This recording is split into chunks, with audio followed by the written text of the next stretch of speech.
All right, guys, what's going on? Welcome in. So we got a little Jets rumor that just started swirling a couple minutes ago here. Aaron Wilson is reporting that the Dallas Cowboys are, quote unquote, attempting to trade for Chuma Edoga, offensive tackle with the New York Jets. Now, I think right off the bat, it's interesting. Okay, we got an update right here. Dolphins releasing running back Sony Michel.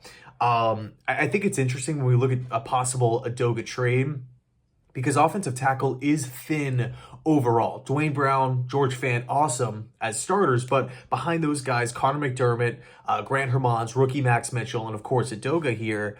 So on the surface, I think you look at it and you're like, hey, the Jets don't really have a lot of answers behind the starting lineup, but I think when you take a deeper dive, it does make sense. It is roster trimming day. Every team is going from 80 to 53.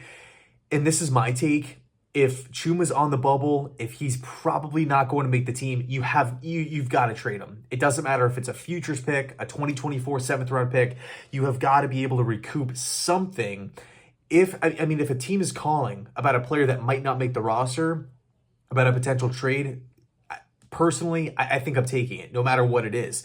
And funny enough, I actually did the 53-man roster prediction earlier this morning, and the 9 offensive linemen that I had making the Jets' final roster, of course, the starting 5, let's see, Dwayne Brown, Laken Tomlinson, Connor McGovern, ABT, George Fant, obviously, but then the backups, Connor McDermott, Nate Herabig, Dan Feeney, and Max Mitchell.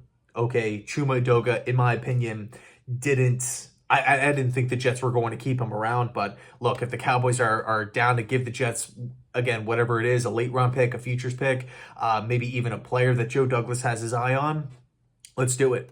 And forgot to mention one quick thing. It's looking like the Jets released wide receiver Calvin Jackson. Supposedly he had a pretty good training camp and unfortunately did not make the cut. So, I know this is the downside of the trimming day, right?